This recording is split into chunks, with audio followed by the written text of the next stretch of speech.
হযরতে ঈসা আলাইহিস সালামের জামানায় ঈসা নবী একদিন সফরে যাবে।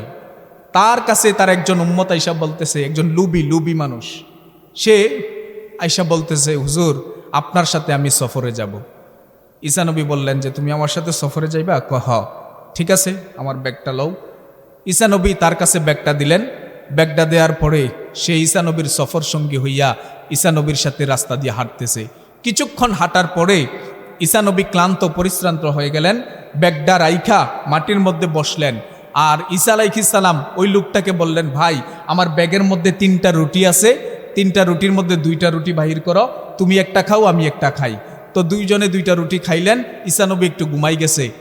যে ঘুমাই যাওয়ার পরে ঈসা নবীর সাথে যে ইহুদিটা, এটা ছিল ইহুদি, ঈসা নবীর সফর সঙ্গী যেটা ছিল কি ইহুদি, সেই ইহুদিটা মনে মনে বলতেছে, একটা রুটি খাইছি, এটা আমার পেটের কোনাও ভরছে না।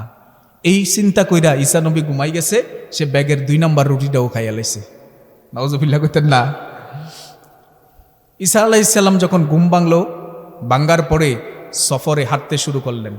হাঁটতে হাঁটতে আবার ক্লান্ত পরিশ্রান্ত হয়ে গেলেন। কিছুক্ষণ যাওয়ার পরে ঈসা নবী ডাক দিয়ে বললেন, রে ইহুদি, ব্যাগের মধ্যে 3টা রুটি ছিল, তুই একটা খেয়েছস, আমি একটা খাইছি, ব্যাগের মধ্যে আর আছে কয়টা? জোরে কোন কয়টা? একটা। ঈসা নবী ডাক দিয়ে বলতেছে, ইহুদি, ব্যাগের মধ্যে যে রুটিটা আসছিল ওই রুটিটা বাহির কর, তুই অর্ধেকটা খাইবি আর আমি অর্ধেকটা খামো। ইহুদিটা ব্যাগের এদিক তাকায় হেদিক তাকায়, হুজুর রুটিটা তো ছিল, এখন দিন নাই। নাউজুবিল্লাহ কইতেন না। হুজুর রুটিটা তো এখানেই ছিল, রুটিটা গেল কই? হুজুর রুটিটা তো পাইতেছি না। ঈসা আলাইহিস সালাম কয়, ইহুদি সত্যি করে কো, রুটিটা কি তুই খাইছ? ইহুদি কইতাছে, না হুজুর রুটিটা আমি খাই নাই। ঈসা নবী একজন নবী, তাদের জ্ঞান কম না বেশি? কথা কয় না, কম না বেশি? তারা চোখ দেখলে বলতে পারে কি পারে না? কথা কয় না, পারে কি পারে না? ঈসা আলাইহিস সালাম বললেন, রে ইহুদি সত্যি করে কও, হুজুর সত্যি রুটিটা আমি খাই নাই। ঠিক আছে, সামনের দিকে চল। সামনের দিকে গেলেন, বিশাল বড় একটা নদী, বিশাল বড় একটা নদী। ঈসা আলাইহিস সালাম ডেকে বললেন, ইহুদি রে, এই নদীটা এখন পার হওয়া লাগবে। হুজুর কেমনে পার হইবেন? হুজুর নৌকা নাই, লঞ্চ স্টিমার কোনো কিছু নাই, কেমনে পার হবেন?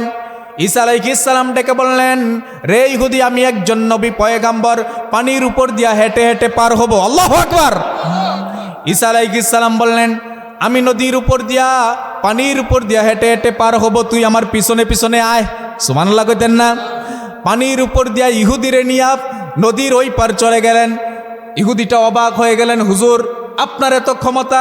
ঈসা আলাইহিস সালাম ডেকে বললেন, ইহুদি রে, আল্লাহ আমারে এত বড় ক্ষমতা দিছে, দেখ আল্লাহ কত বড় ক্ষমতা দিছে, আমি পানির উপর দিয়ে আইটাইতে পারি।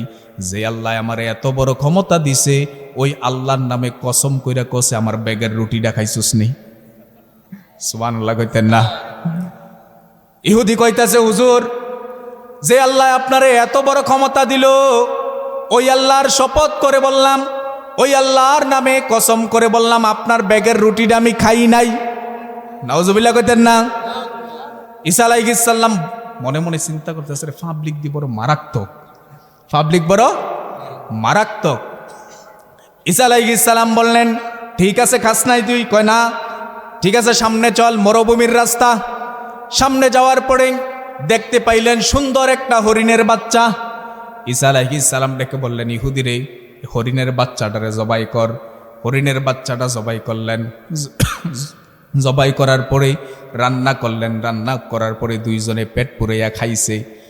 ঈসা আলাইহিস সালাম ডেকে বললেন, ইহুদি দুইজনে খাইছি, দুইজনের হাড্ডিগুলারে একসাথে কর। একসাথে করছে। একসাথে করার পরে ঈসা নবী ডাক দিয়ে বললেন, ও হরিণের বাচ্চা, এই মুহূর্তে তুমি আল্লাহর হুকুমে জিন্দা হয়ে যাও। কোন সুবহানাল্লাহ। হরিণের বাচ্চাটা আগের মতো লাফ মাইরা দাঁড়ায় গেছে। সুবহানাল্লাহ বলেন। ইহুদিটা আশ্চর্যান্বিত হয়ে গেলেন, হুজুর আবার খাইবেন? এতে খালি খাওয়ানোর ফোটালে আছে। হুজুর আবার খাইবেন নাকি? হুজুর আপনি মৃত একটা হরিণের বাচ্চারে আপনি জীবিত করে ফেললেন।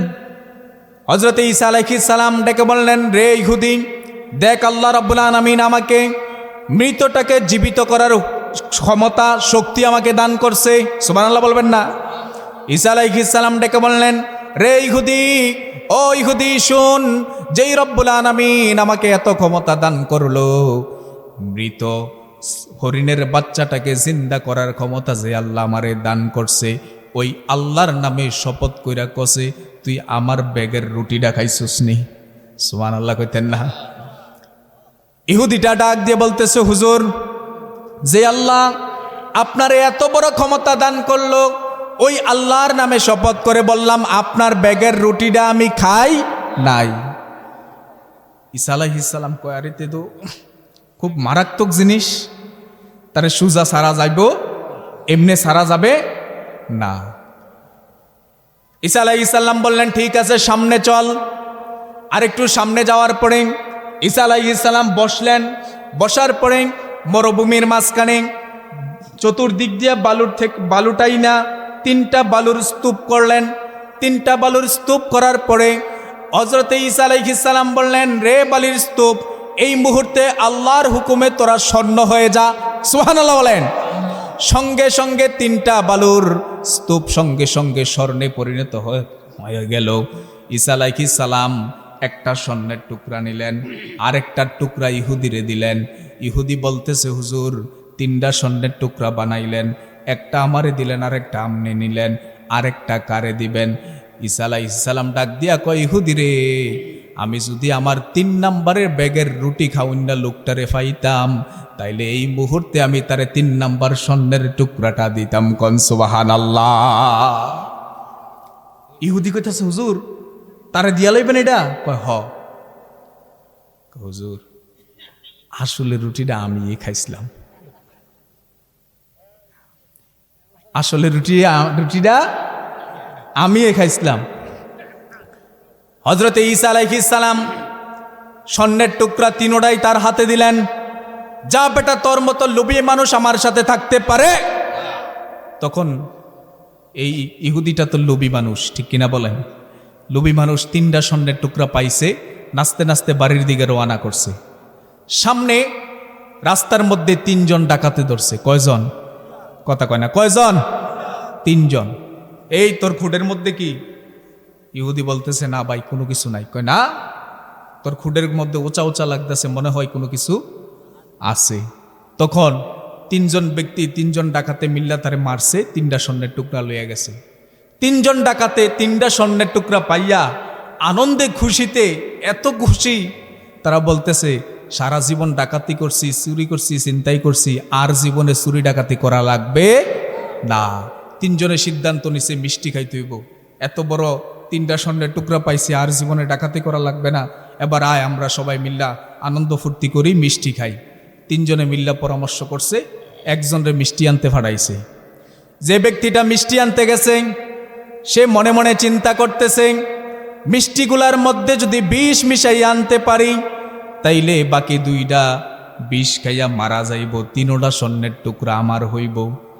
আর যেই 2 জন একসাথে আছে, ওই 2 জন প্ল্যান পরিকল্পনা করেছে, যে মিষ্টি আনতে গেছে, আসার পরে যদি তারে ফিডাইয়া মারতে পারি, তাইলে তারে মারতে পারলে তুই আর আমি 1.5 স্বর্ণের টুকরা নিতে পারবো। কোন নাউজুবিল্লাহ। ওই 3য় ব্যক্তি যখন মিষ্টি নিয়ে আসলো, আসার পরে 2 জন ব্যক্তি তারে মারা শুরু করলো। বলতেছে, ভাই, তোমরা তো আমার সাথের মানুষ, মারো কেন? কয়, কথা কইস না, বেশি আনন্দে মাথা ঠিক নাই। নাউজুবিল্লাহ কইতেন না? কয়, বেশি আনন্দে মাথা ঠিক নাই, এই জন্য তারে পিটাইয়া মারছে। পিটাইয়া মারার পরে এবার 2 জন বড় আনন্দে আছে। কয়, এবার 1.5 কইরা আমরা 2 জনের স্বর্ণের টুকরা নেব। এই আনন্দে কয়, বাক করিস, পরে আগে মিষ্টি খা। মিষ্টির মধ্যে কি? কথা কয় না কি? 2 জনে আনন্দের সাথে 2 জনে আবার মিষ্টি খাইছে। মিষ্টি খাওয়ার পরে ওই 2 জন ব্যক্তিও দুনিয়া থেকে বিদায় হয়ে চলে গেছে। স্বর্ণের জায়গায় স্বর্ণ রইল।